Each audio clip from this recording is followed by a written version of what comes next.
Ok.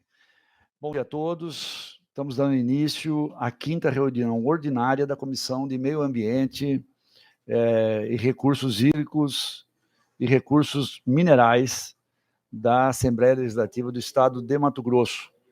Gostaria de aproveitar e convidar o nosso líder, Dilmar Dal Bosco, para estar ao nosso lado aqui. Muito obrigado pela presença.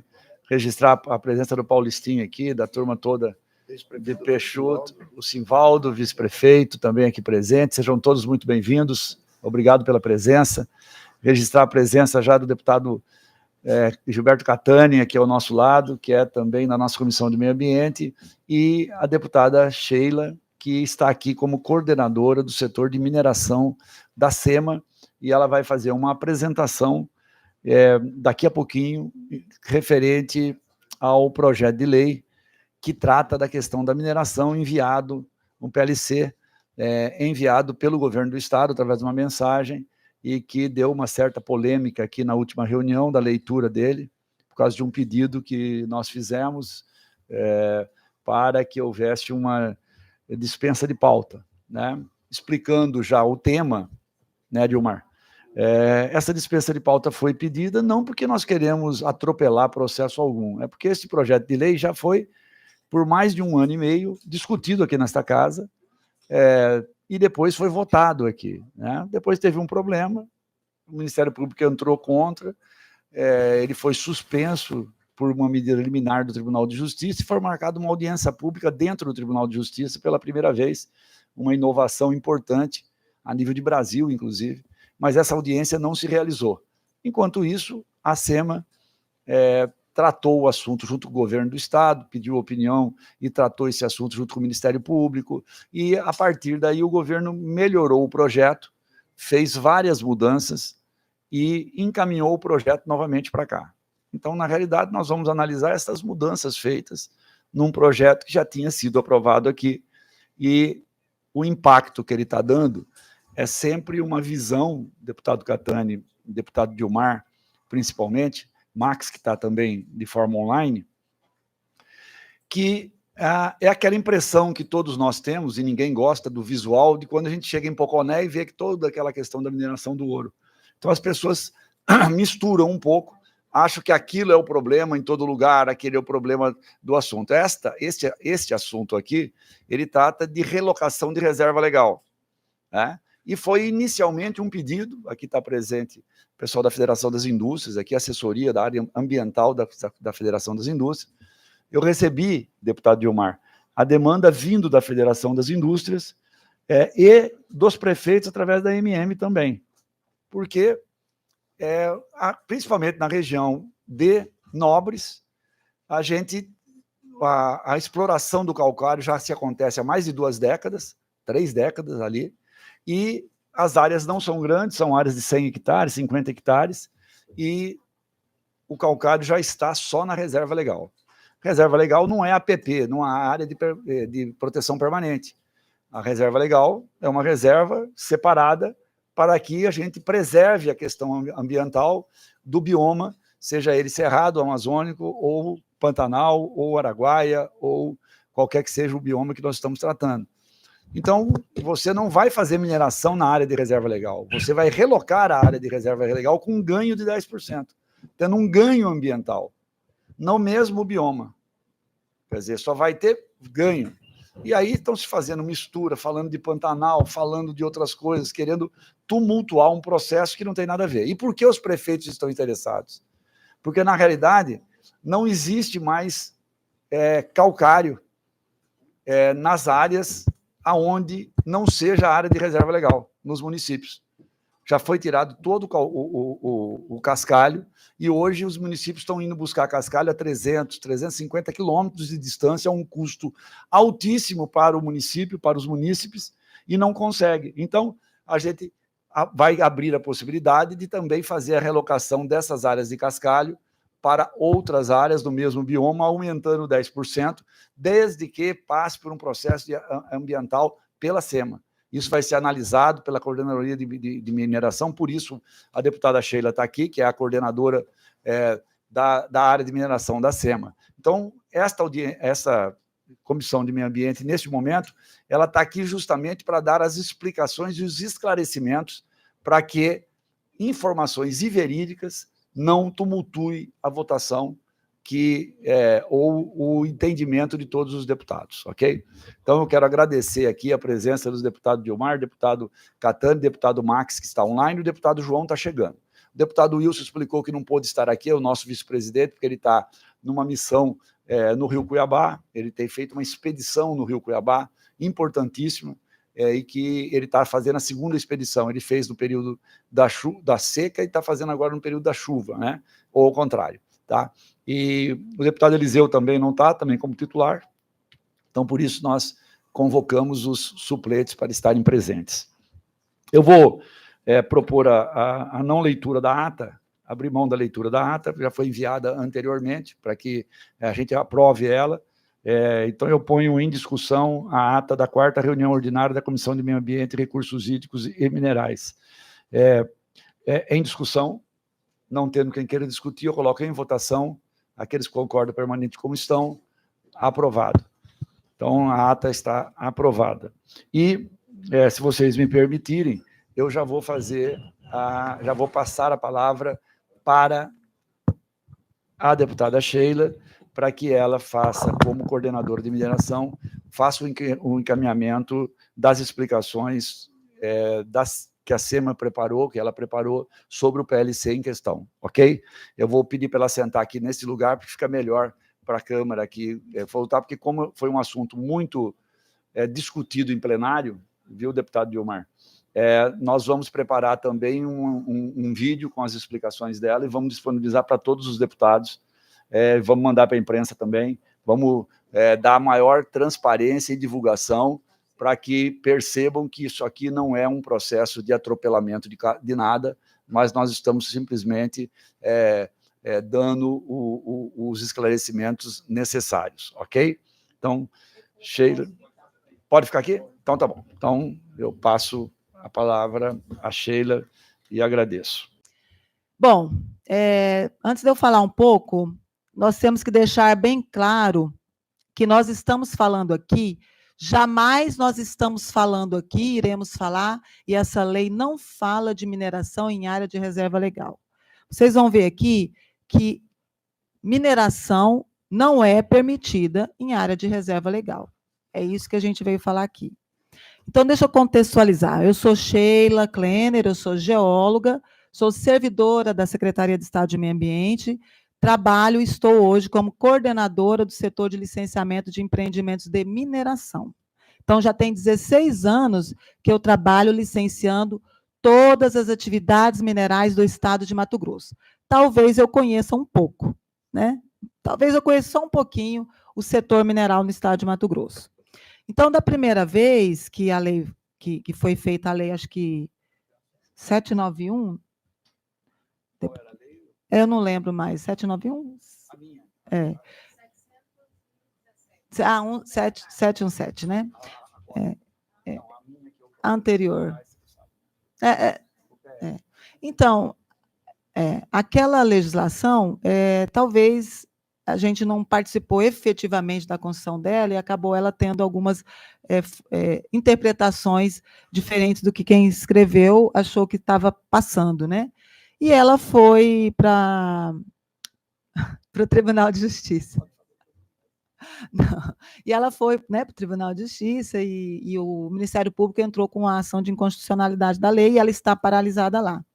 Ao mesmo tempo, nós vimos a sensibilidade também do Ministério Público, a necessidade que a gente já sabe há muitos anos dessa legislação, do avanço nessa legislação. Porque, em vários momentos, durante o processo de licenciamento ambiental, nós nos deparamos com responsáveis técnicos dando várias sugestões para que a gente consiga avançar. A 717, isso. Isso, essa mesmo. Então, são 16 anos conversando com as pessoas, tentando entender o setor. Então, o que acontece? Antes do Código Florestal, de 2012, começaram as audiências públicas sobre o Código Florestal. Em algum momento, nós, dentro da coordenadoria de mineração, nós vimos a necessidade de ter uma discussão relacionada à mineração. Porque, em momento algum, no código, o Código Florestal, ele falava sobre mineração. Então, vocês conseguem ver lá falando sobre energia, sobre linha de transmissão, sobre turismo, mas não se fala sobre recursos minerais. E aí, houve a promulgação da lei, né, da 12.651, e a mineração não foi contemplada. E aí a gente vem nessa luta para entender, tentar resolver esse problema que a mineração sofre, que é a falta de alternativa locacional. Então, nós vamos aqui, vou tentar falar rapidamente. Tem muito assunto aqui que a maioria de vocês já conhece, mas como a gente está transmitindo isso aqui, né, é uma transmissão, isso vai alcançar muita gente, vai alcançar geólogos, vai alcançar responsáveis técnicos, mineradores, a sociedade em geral. Então, eu acho importante a gente fazer uma contextualização dentro da legislação sobre mineração, né? A mineração, primeiro, né, gente, tudo que nos cerca vem de recursos minerais. Deputado, durante esse 1 mês que eu estive aqui substituindo o senhor, eu dizia, né, que nunca se falou tanto de mineração nessa Assembleia, nesse parlamento e no estado de Mato Grosso, quanto nesse mês. Então, todas as vezes que eu tive a oportunidade de falar sobre o setor mineral, de um setor mineral responsável, dentro da legalidade, eu falei. Então, a gente tem que entender que a sociedade, ela só se desenvolveu, a humanidade só se desenvolveu, deputado, por conta dos recursos minerais. Sem recurso mineral, não tem vida, né? A gente não tem nada. A medicina, ela necessita sobremaneira dos recursos minerais. De um bisturi, a uma tomografia, a um remédio. Não tem como, eu não consigo falar nada, deputados, sem recurso mineral. Né? Até se você morar lá numa floresta, debaixo de uma árvore, você vai precisar de uma pedra para você quebrar uma castanha, né? Então, recursos minerais. Então, olha só, gente, lá na Constituição Federal, lá diz, ó, são bens da União. Vários itens são bens da União. Os potenciais de energia hidráulica, os recursos minerais, inclusive os subsolos, as cavernas, as terras tradicionalmente ocupadas pelos índios, né, são bens da União. E é assegurada, o parágrafo 1º, é assegurada nos termos da lei à União, aos estados, ao Distrito Federal e aos municípios, a participação no resultado da exploração de petróleo ou gás natural, de recursos hídricos para fins de geração de energia elétrica e de outros recursos minerais no respectivo território. Então, além disso tudo, né, as pessoas, além delas explorarem, nós, município, estado e União, eles têm direito à participação, né, nessa exploração. Compete, artigo 22 da Constituição Federal, compete privativamente à União, direito civil, comercial, penal, águas, energia, informática, jazidas, minas, outros recursos minerais e metalurgia. Então, quem legisla, quem decide sobre os recursos minerais é a União. Então, nós aqui, nós não estamos falando sobre recursos minerais, porque eu lembro que uma das coisas ditas na outra lei era que o Estado estava legislando sobre mineração. Não, nós não estamos falando sobre bem mineral, porque quem legisla é a União. Né? Artigo 23 da Constituição Federal. É competência comum da União, dos estados, do Distrito Federal e dos municípios registrar, acompanhar e fiscalizar as concessões de direitos de pesquisa e exploração de recursos hídricos e minerais em seus territórios.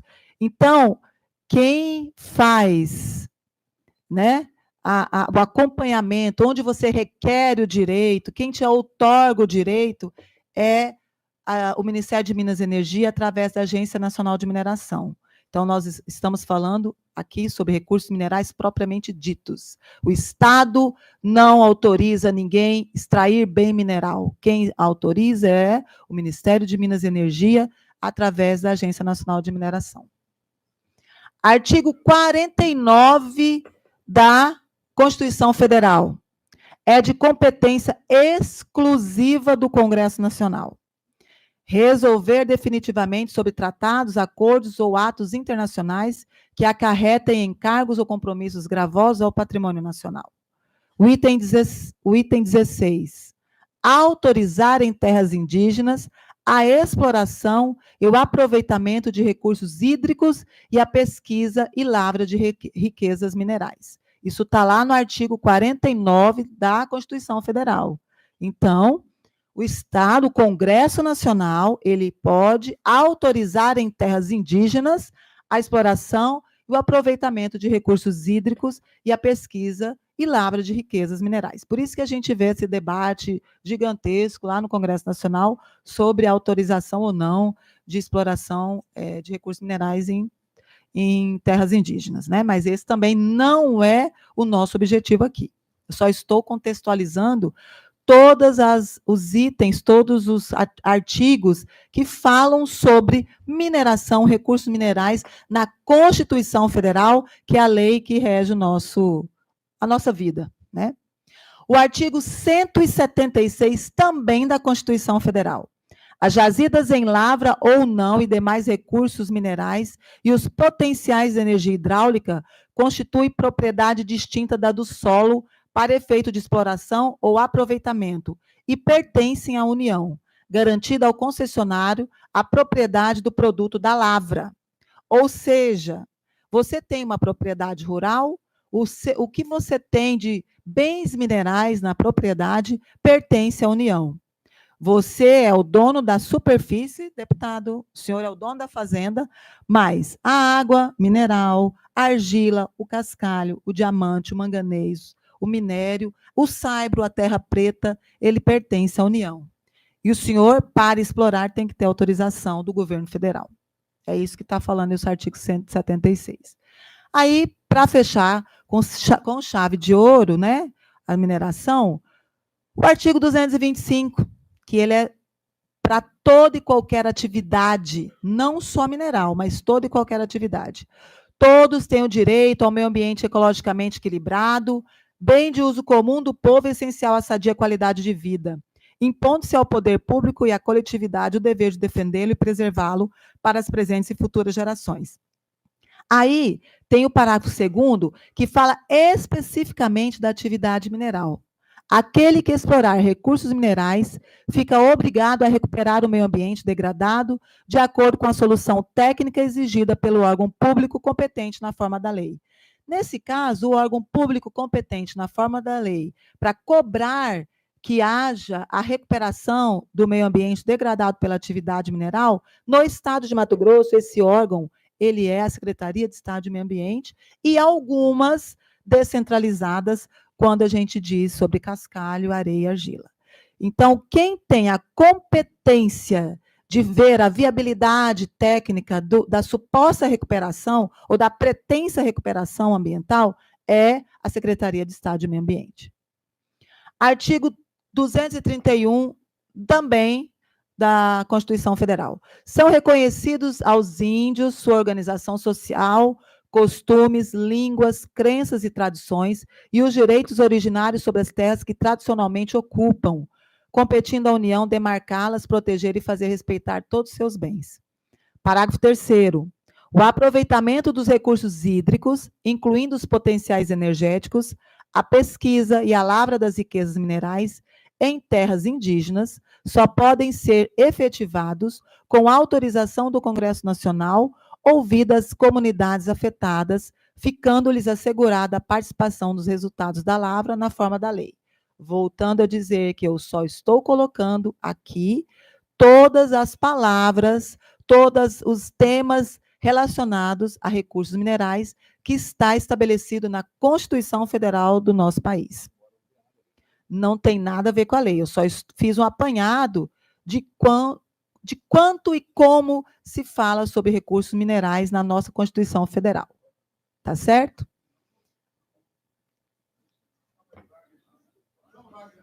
Vem aqui, deputado. Wagner Ramos, deputado, por favor. Que é o diretor. Uma vez deputado, sempre deputado. Aqui nessa casa. Foi isso que me falaram. Por isso que a Sheila está aqui. Se eu chegar deputada. aqui e não deixarem eu sentar aqui, eu vou ficar muito. Principalmente selo de Tangará. Hã? Aí, ó, sendo de Tangará. E hoje é o diretor executivo da Metamate, né? Então é muito importante a sua presença aqui. Bom, depois dito tudo isso que fala sobre nossa Constituição Federal, nós vamos nos remeter a 1967, né? Que foi o decreto que legisla única e exclusivamente sobre mineração. Decreto 227 de 1967. Então tem esse artigo aí que é o primeiro, né? Que é o mesmo que está lá na Constituição Federal, que diz: compete à União administrar os recursos minerais, a indústria, a produção mineral e a distribuição, o comércio e o consumo de produtos minerais. Então, eu fiz uma contextualização de quem é de direito legalmente legislar sobre recursos minerais, ok? Então, eu acho que isso aí ficou bem claro. Decreto 227, quem tem curiosidade, Decreto 227 de 1967. Depois tem os desdobramentos desse decreto, tem o decreto que cria a Agência Nacional de Mineração, tem resoluções, instruções normativas, que daí vem os penduricalhos da lei, que a gente tem que ficar atenta, quem trabalha com legislação mineral e com exploração de bens minerais, né? Agora, nós vamos entrar no licenciamento ambiental propriamente dito, explicando para o pessoal de casa que todo o licenciamento ambiental ele é calcado na Política Nacional do Meio Ambiente, né? 6938 de 80. Então, nós estamos aqui baseados na Política Nacional do Meio Ambiente e na Política Nacional do Meio Ambiente foi estabelecido o Sistema Nacional do Meio Ambiente, que é um guarda-chuva que protege alguns dos órgãos, né? Dentre eles o Ministério do Meio Ambiente, o IBAMA, o CONAMA, Conselho Nacional do Meio Ambiente, e todas as secretarias de Estado de Meio Ambiente e municipais, tá certo? Então, nós chegamos aqui, lembra que eu falei lá no início, a Lei 12.651, de maio de 2012, o novo Código, né, Florestal, que dizem, que fala sobre a proteção da mata nativa. Então, vamos lá. Para efeitos desta lei, a gente tem que saber alguns conceitos. Para efeito dessa lei, o que é a Amazônia Legal? A Amazônia Legal são os estados do Acre, Pará, Amazonas, Roraima, Rondônia, Amapá e Mato Grosso. Todos esses estados pertencem à Amazônia Legal. E as regiões situadas a norte do paralelo 13 dos estados de Tocantins, Goiás e a oeste do meridiano do estado do Maranhão. Então, esses são os estados que pertencem, que fazem parte da Amazônia Legal. O que é uma área de preservação permanente? O Código Florestal, né, o Código Florestal, ele diz: a área protegida, coberta ou não por vegetação nativa, com função ambiental de preservar os recursos hídricos, a paisagem, estabilidade ecológica, a biodiversidade, facilitar o fluxo gênico de fauna e flora, proteger o solo e assegurar o bem-estar das populações humanas. Eu vou dar um exemplo para vocês de a área de preservação permanente que todo mundo conhece. Quem já foi no Mirante? Mirante de Chapada dos Guimarães, né?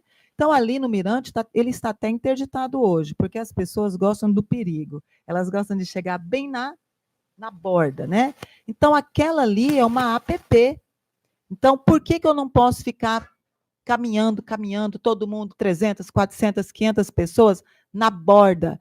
Ele não tem uma vegetação para segurar a rocha ali, né? Tem geólogos aqui, meus colegas vão saber também mais do que eu, né, Antônio João? Então, é uma rocha frágil, é uma rocha que não aguenta pisoteio, ele começa a erodir. Por isso que você tem ali a área de preservação permanente. Lá ele diz, ó, função de preservar a paisagem, a estabilidade geológica.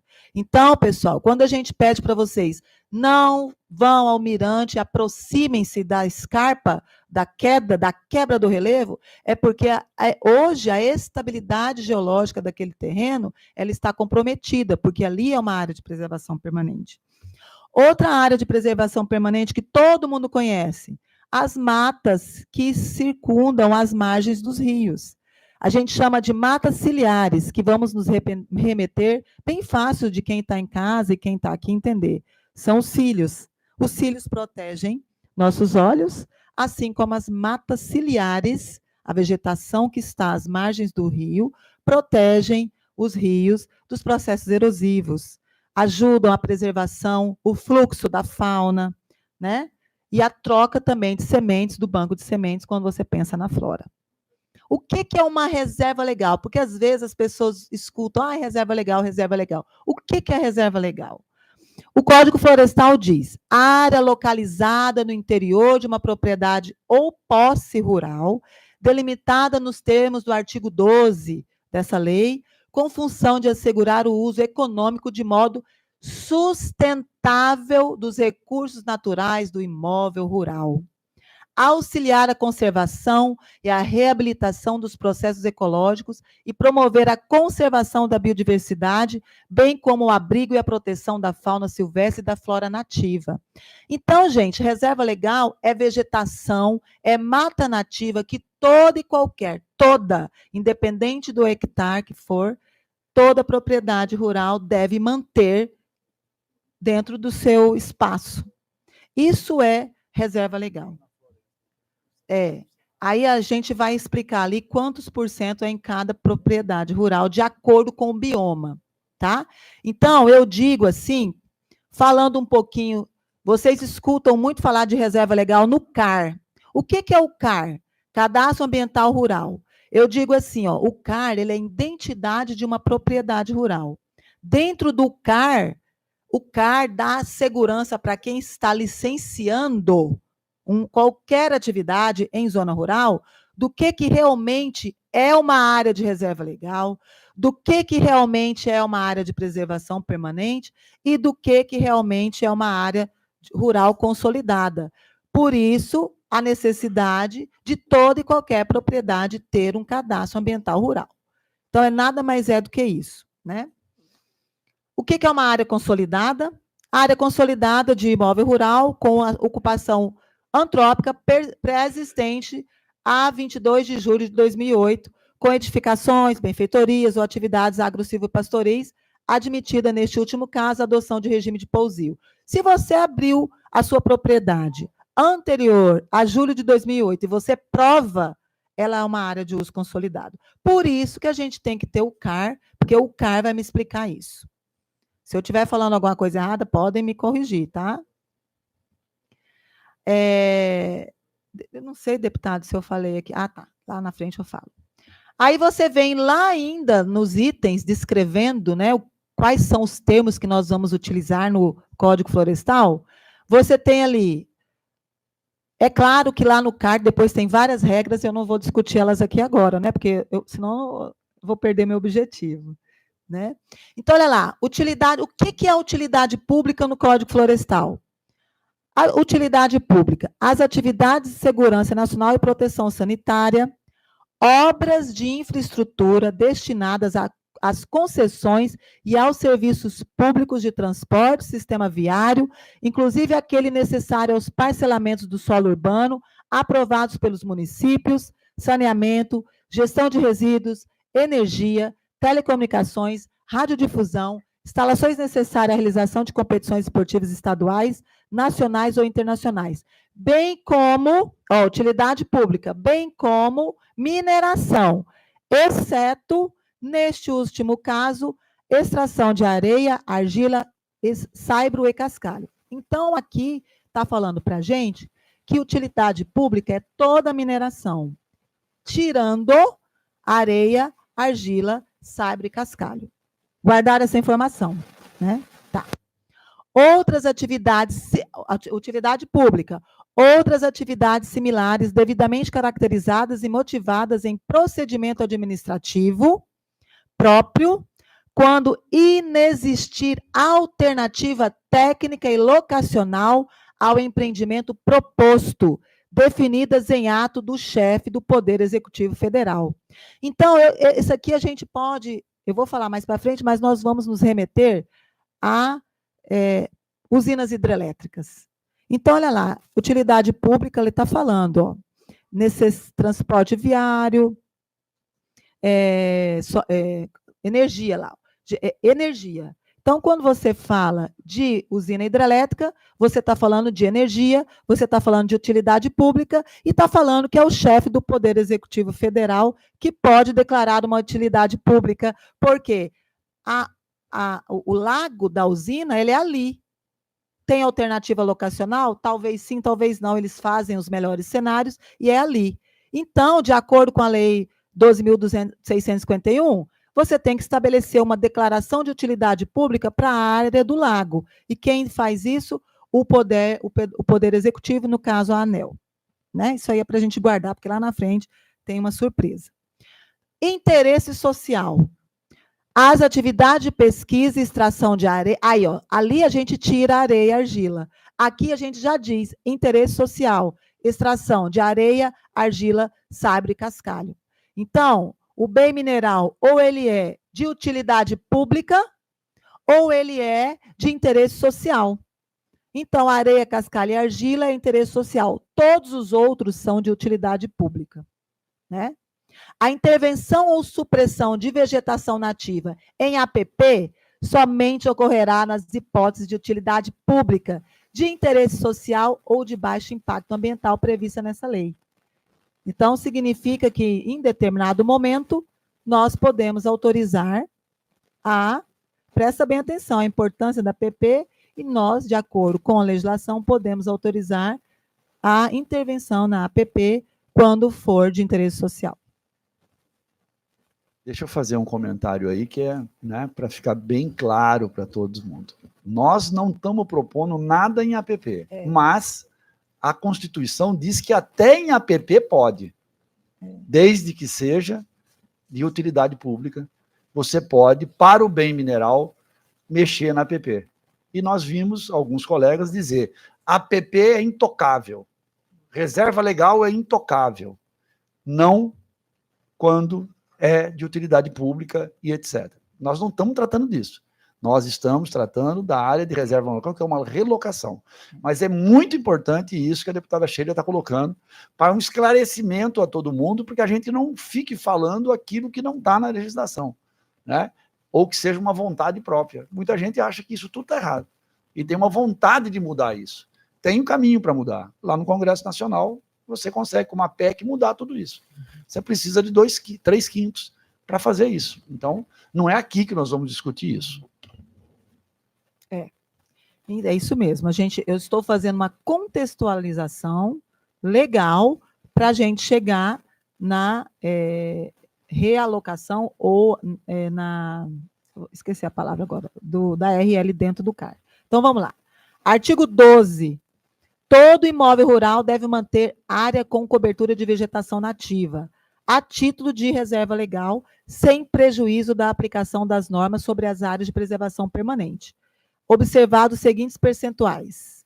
Então, olha lá, se você tem um imóvel na Amazônia Legal, 80% de vegetação em pé tem que ser mantida. Se você tem no Cerrado, 35% de vegetação em pé, de mata nativa, você tem que ter, né? Em pé. 20% no imóvel situado em áreas de Campos Gerais, localizado nas demais regiões do país, também 20%. Então, isso aí é a legislação. Eu tenho que ter 80% em floresta, 35% cerrado e 20% nos demais, das demais biomas, né? Áreas. Não será, parágrafo 7º do artigo 12. Não será exigido reserva legal relativa às áreas adquiridas ou desapropriadas por detentor de concessão. Aí que eu disse que nós, da mineração, por não termos, eu digo nós, porque eu sofro isso também na hora de tentar fazer o licenciamento, porque para mim é muito... Gente, a coisa mais fácil para nós é falar não. Não pode. Se vira para você resolver seu problema, né? Então, quando a gente conversava com o pessoal, gente, a mineração não está sendo ouvida e contemplada. Lembra que nós não temos alternativas locacionais, a mineração é utilidade pública, a mineração é interesse social, não está sendo contemplada no Código Florestal. E sem mineração, um país não tem sucesso, um país não caminha sem recursos minerais. Mas tudo bem. Você está entendendo, né? Por que a gente tem que ter representatividade? Então, vamos lá. Não será exigido reserva legal relativa às áreas adquiridas ou desapropriadas por detentor de concessão, permissão ou autorização para exploração de potencial de energia hidráulica, nas quais funcionam empreendimentos de geração de energia, subestações, ou sejam, linhas instaladas de transmissão e de distribuição de energia elétrica. Ou então, para a linha de transmissão e para lago, não exige reserva legal. Tá? Faz o CAR, tira lá a parte da reserva legal da propriedade e não exige reserva legal. E está tudo bem, porque o Código Florestal diz isso. Depois eu explico mais ou menos como que funciona quando tira a vegetação dessa área para lago, por exemplo, né? Não será exigido reserva legal relativa às são de utilidade pública. O que pode na reserva legal? Artigo 17. O que pode na reserva legal? A reserva legal ela deve ser conservada com cobertura e vegetação nativa pelo proprietário do imóvel rural, possuidor ou ocupante de qualquer título, pessoa física ou jurídica de direito público ou privado. Ressaltando que não importa quantos hectares, tá? Se você tem uma propriedade rural, você tem que ter a área de reserva legal dentro dela, tá? Então, não tem essa, tem 10 hectares, não tem 3 hectares, não. Tem que ter CAR e tem que ter a área de reserva legal. É claro que tem vários desenrolares aí, pormenores, dentro dessa legislação, assim como o deputado falou aqui. Parágrafo 1º. Admite-se a exploração econômica da reserva legal mediante manejo sustentável, previamente aprovado pelo órgão competente, que é a SEMA. O que é o manejo? Quando fala, o plano de manejo, o que é isso? Manejo sustentável é você retirar a árvore que pode ser retirada, que tem valor econômico, dentro da reserva legal. Então, pode haver manejo sustentável. O que é sustentável? Essa palavra sustentável, ela significa o quê? A sustentabilidade, ela diz que você vai utilizar agora, mas você vai conseguir manter para gerações futuras. Isso é sustentabilidade. Então, isso você consegue fazer isso dentro de um manejo florestal. Você faz a identificação das árvores que podem ser retiradas, faz as porcentagens, e num determinado período você tira essas árvores. Não são todas. É proibido corte raso em área de reserva legal. Você não deixa a reserva legal sem árvore, é proibido. Corte raso significa tirar tudo, decapiar, tirar tudo. É proibido. Você faz manejo sustentável, tira árvores pontuais. Então, você tira, passa um tempo, 30 anos, você volta, diz, né, o estudo, que 30 anos depois você volta aquelas árvores que sobraram, você deixa os filhotes, elas crescem, você pode retirar de novo. Isso é sustentabilidade. Então, às vezes, eu tenho escutado muita utilização de sustentabilidade para mineração, quando eu vou dentro da lavra, eu não consigo utilizar essa palavra, né? Porque a lavra é recurso mineral, é recurso natural não renovável. A floresta é um recurso natural renovável. Então, a gente tem... Então, o que está falando ali na RL? Eu só posso utilizar a reserva legal para atividade sustentável. E não entra a mineração aí, porque é proibido corte raso em área de reserva legal. É proibido desmatar a área de reserva legal. Aí tem gente que assusta quando eu peço para validar um CAR, porque a pessoa fala, mas isso aqui é um capim. Mas ele é uma vegetação nativa. Ele faz parte da área de reserva legal. Árvores de pequeno porte fazem parte da área de reserva legal, se elas estiverem dentro da reserva legal e forem caracterizadas como área de vegetação nativa. Tá? Aí você vem na resolução CONAMA, que ela fala especificamente da área de preservação permanente. Eu estou dizendo aqui para vocês o que pode e o que não pode dentro da legislação, retirar ou não para mineração. Então, lá fala assim, ó, essa resolução define os casos específicos em que o órgão ambiental competente pode autorizar intervenção ou supressão da APP. A APP ela é tão importante. Eu disse aqui, ela preserva as drenagens de assoreamento, ela faz a transposição de fauna, ela é extremamente importante. Mas ter intervenção nela. A lei fala que ela pode, se for obras, planos, atividades ou projetos de utilidade pública ou interesse social, ou para realização de ações consideradas eventuais e de baixo impacto ambiental. Né? Então, posso. Uma linha de transmissão, eu vou passar. Eu vou fazer uma ponte, eu preciso de intervir na APP. Então, vamos lá. O artigo 2º. O órgão ambiental competente somente poderá autorizar a intervenção ou supressão de APP devidamente caracterizada e motivada mediante procedimento administrativo autônomo e prévio e atendidos os requisitos previstos nessa resolução. E noutras normas federais, estaduais e municipais aplicáveis, bem como no plano diretor, zoneamento ecológico, plano de manejo de unidades de conservação, nos seguintes casos: utilidade pública. Posso intervir na APP? Utilidade pública. As atividades de pesquisa e extração de substâncias minerais outorgadas pela autoridade competente, exceto areia, argila, saibro e cascalho. Porque nós aprendemos que a argila, areia, saibro e cascalho, ele não é utilidade pública, ele é o quê? Interesse social. Então, eu posso intervir para isso, e eu posso intervir as atividades de pesquisa, extração de areia, argila, saibro e cascalho outorgadas pela autoridade competente, que é o Ministério de Minas e Energia. Esse que outorga, Ministério de Minas e Energia, que outorga o direito de extrair qualquer bem mineral, não é o Estado de Mato Grosso e não é a SEMA. Intervenção ou supressão de vegetação eventual ou de baixo impacto. Artigo 3º. A intervenção ou supressão da APP somente poderá ser autorizada quando o requerente, entre outras exigências, comprovar inexistência da alternativa locacional às obras, planos, atividades ou projetos propostos. Essa ponte, ela tem que passar aqui, não tem outro lugar. Então, ela não tem alternativa locacional. Agora, pasmem, a atividade mineral, ela não tem alternativa locacional. Porque o bem mineral, ele ocorre em determinado local e acabou.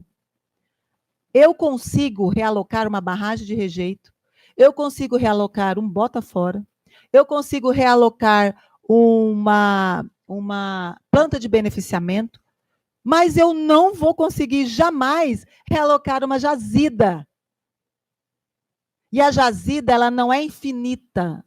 Por isso que tem mapeamento geológico. Mineração, volto a dizer, não é brincadeira. A mineração, ela é feita com seriedade, e para que ela tenha sucesso e ela tenha sustentabilidade econômica, ela tem que ter planejamento. Por isso que a gente, quando faz um mapeamento geológico, nós conseguimos saber tamanho, área e profundidade e teor da jazida. Então, jazida, ela não tem, mineração, ela não tem alternativa locacional quando a gente fala sobre o bem mineral propriamente dito, né? Agora, tem um decreto de 2018, o decreto 9.406, que ele diz assim, ó, ele regulamenta, né, a lei 227. Então, lá no artigo 2º, fala assim, ó, são fundamentos para o desenvolvimento da mineração o interesse nacional, a utilidade pública, ponto. Mineração, ela é de interesse, não importa o bem mineral que seja, a mineração ela é de interesse nacional. Imagina se acaba a areia. Ah, não, agora a gente não vai mais extrair areia. A areia você faz casa, você faz vidro, você faz tudo com areia. Agora, e a utilidade pública. Diamante é utilidade pública, você tem um monte de aparelho aqui que tem diamante na sua composição. Ouro, o ouro não é só para joia. Tem ouro de ressonância magnética de computadores, filamentos, tem ouro, são bons condutores, né? Parágrafo único. As jazidas minerais são caracterizadas por sua rigidez locacional, por serem finitas. Então, como eu disse, ela não é infinita, ela é finita, né? E por possuírem valor econômico. Até uma terra preta tem valor econômico. Água mineral é uma jazida, ela tem valor econômico. Olha lá, esse artigo 41, ele diz assim: o titular poderá requerer à ANM que emita declaração de utilidade pública para fins de instituição da servidão mineral ou até desapropriação de imóvel. Então, lembrando da utilidade pública, para mineração, a Agência Nacional de Mineração, ela também pode desapropriar, assim como a ANEEL desapropria. Aí eu não sei se você vai falar na frente, acho até que vai, mas assim comentando. Aí começa o problema do cascalho. Como nos municípios não tem mais reserva de cascalho, eu não sei em reserva legal, em qualquer momento o prefeito pode pedir a ANEEL, a ANM, ou o prefeito mesmo. Ou o próprio prefeito pode declarar de utilidade pública.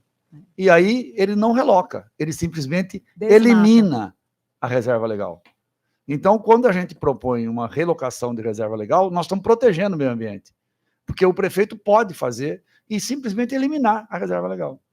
Está na lei, é possível. E nós estamos dizendo, vamos relocar, porque a gente aumenta a área de reserva legal e coloca dentro do mesmo bioma. Por isso que eu digo que o projeto ele é ambientalmente correto.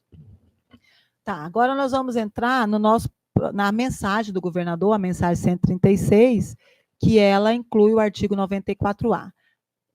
Deixa bem claro que nós discutimos bastante com o Ministério Público sobre essa legislação, né? Então, foi o Ministério Público que entrou com o ato de inconstitucionalidade da 717 e nós fomos até o Ministério Público para ver os pontos que eles achavam que eram incongruentes, né? E os pontos que eles achavam que a gente poderia avançar. Então, nós tivemos uma discussão muito boa com o Ministério Público. Então, foi feita as várias mãos, né? Então, olha lá, gente. 94A, o artigo 94A, na Lei 38, que é a lei que institui o Código Ambiental do Estado de Mato Grosso. A SEMA poderá autorizar a realocação da reserva legal dentro do imóvel rural para extração de substâncias minerais quando não inexistir alternativa locacional para atividade minerária. Lembra que eu falei, né, que a mineração, a jazida, nós estamos falando da jazida, né? Ela é rígida, a gente chama de rigidez locacional. Parágrafo 1º. Caso não exista dentro do imóvel rural vegetação nativa ou regenerada, a realocação poderá ser autorizada pela SEMA em outro local, dentro do mesmo bioma, mediante implantação de RPPN, que é Reserva Particular do Patrimônio Natural, em área privada, que seria passível de supressão de vegetação nativa. Ou seja, eu tenho uma jazida, e essa jazida está dentro da minha reserva. Vamos imaginar que está tudo perfeito, o meu CAR está validado, tá? Então, eu já tenho a minha reserva legal. Mas eu descobri que a minha jazida, ela avançava para dentro da área de reserva legal, né? Isso. Vamos dar um exemplo de um calcário. Ela avançou na minha RL. Só que dentro da minha propriedade, eu tenho área de vegetação nativa. E a área de vegetação nativa, dentro do CAR, ela é passível de supressão. Eu posso fazer corte raso mediante autorização de desmate, pagamento de compensação ambiental, pagamento de... aquele que paga na SEDEC...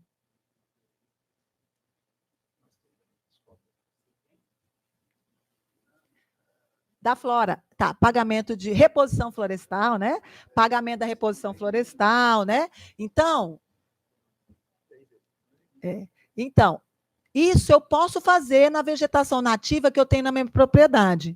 Mas eu posso chegar lá no CAR, lá na SEMA e falar, olha, eu tenho essa vegetação nativa, nessa vegetação nativa que eu tenho aqui dentro da minha propriedade, não tem jazida, eu já fiz a pesquisa, então eu quero transformar essa minha área numa reserva particular do patrimônio natural.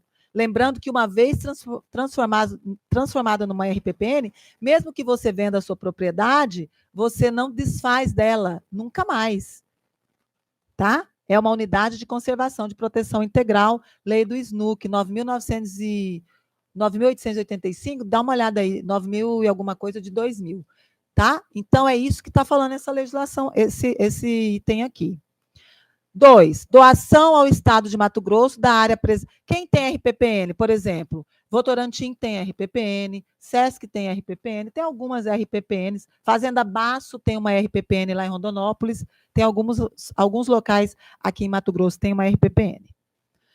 Doação ao Estado de Mato Grosso de área preservada que faça limite com a unidade de conservação estadual ou grupo de proteção integral, né? Então, você tem uma área que já é uma unidade de conservação e tem uma área de vegetação nativa que faz divisa com essa unidade de conservação, você pode doar aquela, né?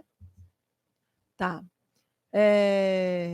Instituição da servidão ambiental de caráter perpétuo, somente será autorizada a realocação na forma do parágrafo 1º se a área proposta cumprir os seguintes itens: ter dimensão igual ou superior a 10% da RL. Ou seja, eu nunca vou ter uma jazida de 300 hectares, de 100 hectares.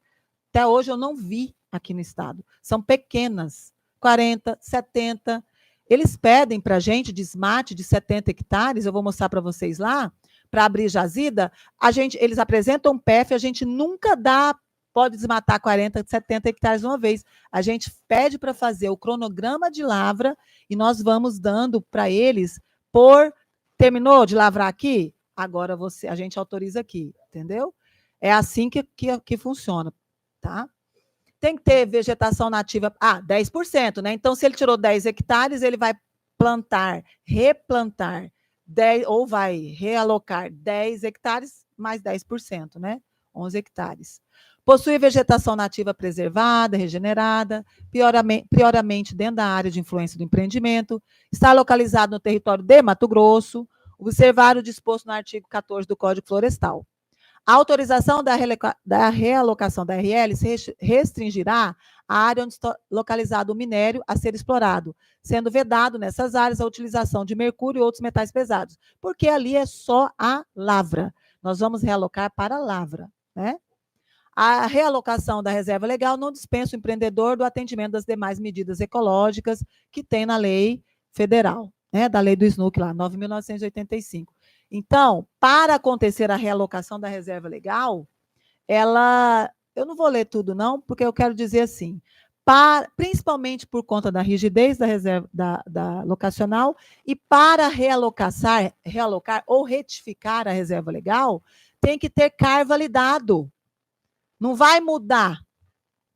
Vai continuar igual. Vocês vão chegar com o projeto lá e vocês vão mostrar que vocês têm um CAR, vão mostrar onde é que está a reserva legal de vocês, e se a sua jazida avança para dentro da RL, então nós vamos apresentar um ofício pedindo para que você faça a realocação, você desce para o CAR novamente e tem o processo de análise desse CAR. Sheila, e vai acontecer chance tudo. De alguém se utilizar dessa lei e falar assim, olha, eu tenho uma área aqui, tem uma jazida ali, então eu quero relocar essa jazida para ele plantar soja, milho, algodão. Não, porque tem gente aqui que é contra essas plantações de soja, milho, algodão. Tem gente que é contra. Então, tem? Não, porque ele tem que provar a jazida. Não, porque assim, ó, a gente só autoriza desmate dentro da mineração na licença de instalação. Por quê? Porque ele tem que ter o requerimento, ele tem que ter o direito minerário. Então, ele tem que ter o direito minerário, ele tem que demonstrar a área útil, tudo isso fazendo, a gente chama de plano diretor. Jamais alguém aqui vai relocar uma reserva para outra coisa, porque é dentro do processo de licenciamento de empreendimentos de mineração. Não existe isso. O que eu fiz aqui? Já está acabando, tá? Eu queria fazer uma comparação, porque eu quero chegar na DUP. Por que a gente quer evitar a DUP? Nós, dentro da SEMA, a gente nunca... Declaração de utilidade pública, né? Nós nunca incentivamos chegar na declaração de utilidade pública, porque quando você tem uma declaração de utilidade pública, simplesmente desmata e acabou, tá? Dentro dos empreendimentos energéticos, no caso de um lago, geralmente o lago você barra um corpo hídrico. Então, o corpo hídrico tem APP.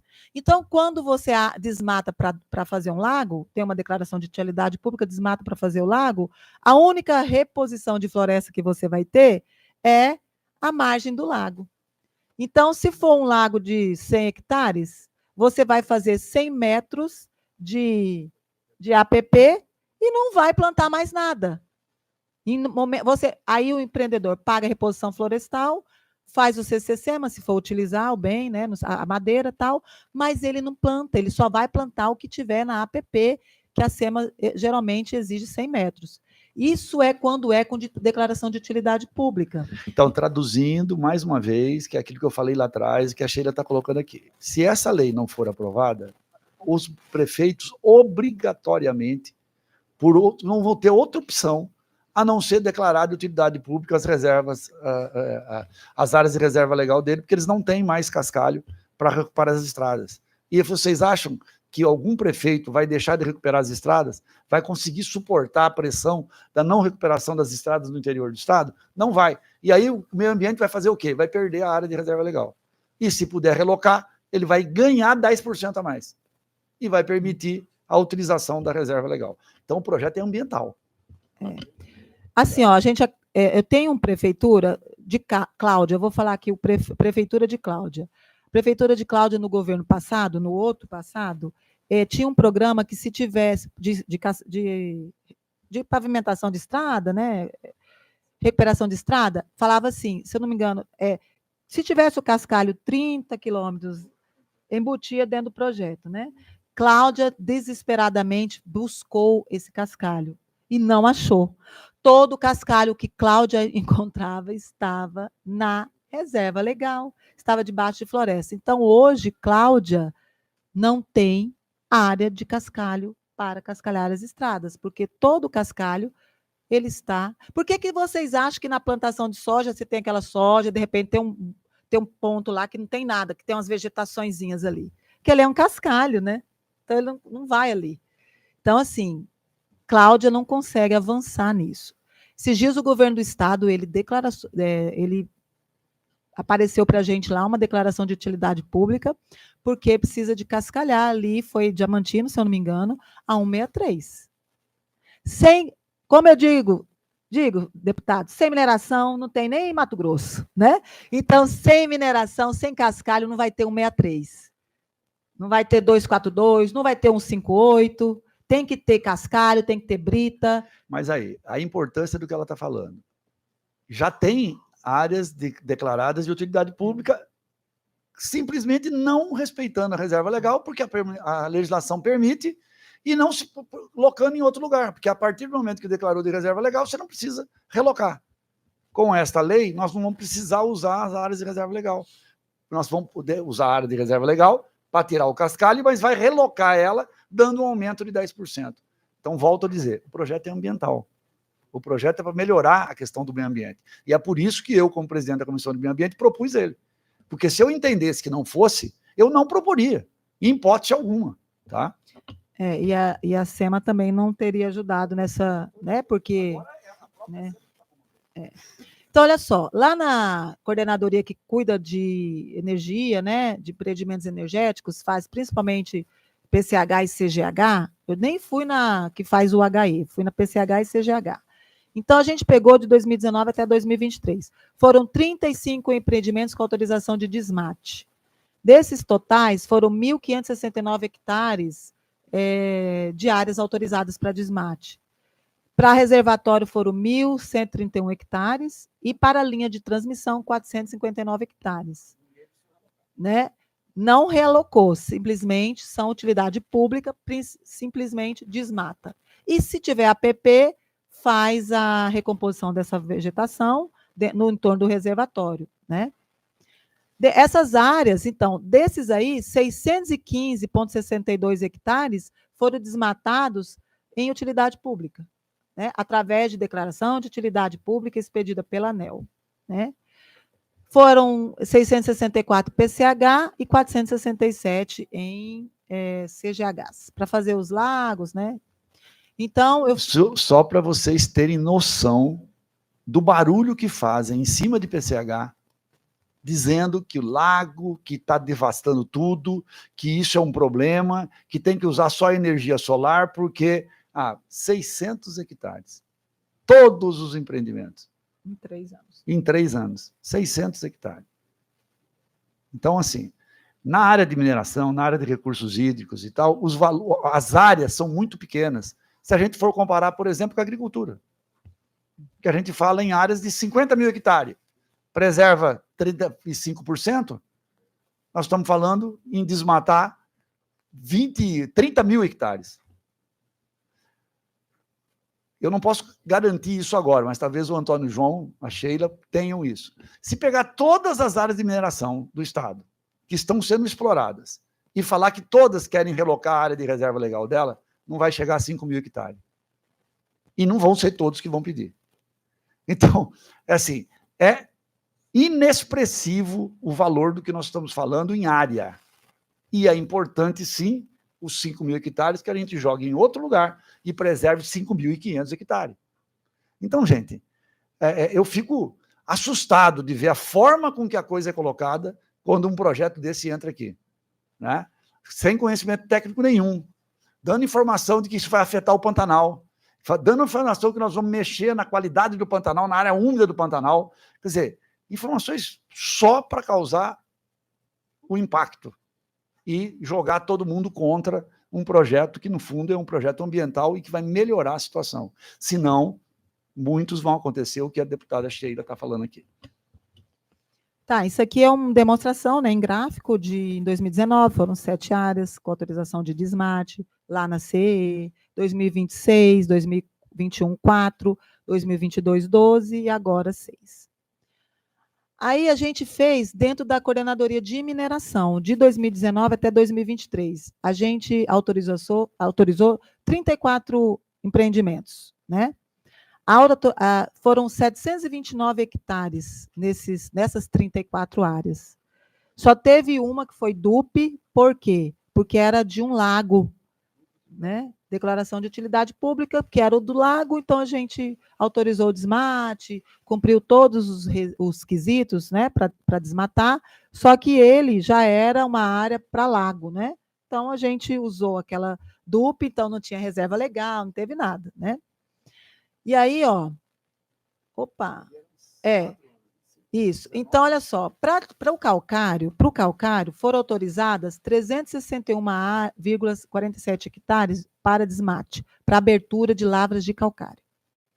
Para areia e cascalho, foram 150,29 hectares para areia e cascalho. Lembrando que isso é dentro de 34 empreendimentos, são áreas pequenas que a gente vai autorizando, né? Para ouro, foram 136 hectares. Para argila, granito e gemas, 35 hectares em 3 anos, né? De 2019 até hoje. E vamos lá. Então, ali, né, a gente tem os hectares em média, né? Em 2019, 1,6 hectares. Em 2020, aproximadamente, de área que a gente autorizou desmate, né? 19,57 hectares. 2021, 8,45 hectares. 2022, 12,57 e 2023, 12 hectares por ano que a gente autorizou de desmate para empreendimentos de mineração. Tá? Aqui, ó. Através de levantamentos de imagem de satélite de áreas requeridas junto à ANM, licenciadas pela SEME, e em especial com base no projeto MAP Biomas, que é um projeto que tem a contribuição de governo federal, ONGs, instituições federais, né? É muito sério o MAP Biomas, ele é super utilizado. Então, nós tiramos lá, ó, foi possível estimar que Mato Grosso possui 0,07% de área degradada, ocupada, né, por atividade mineral.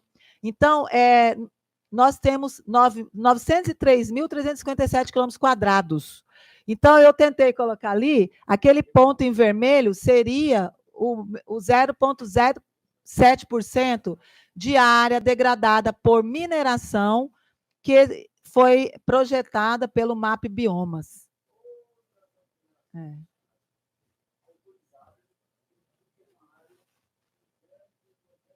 Não é nem autorizadas, requeridas junto à ANM, licenciadas pela SEMA, né? Que estão abertas, né? Que estão abertas, né? Que consegue visualizar na imagem de satélite.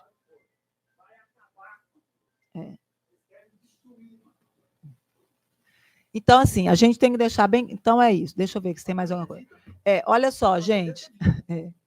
Deixa bem claro, não existe, é proibido mineração no Pantanal, tá?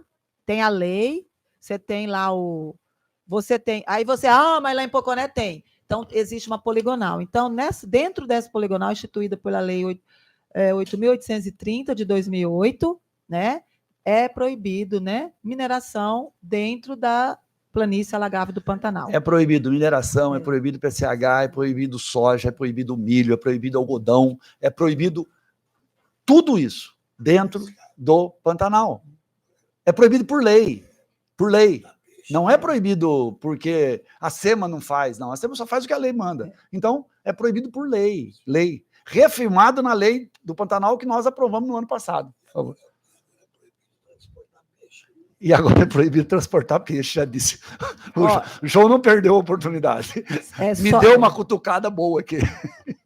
Então, assim, para terminar, eu espero ter sido entendida, ter me sido feito entender, né?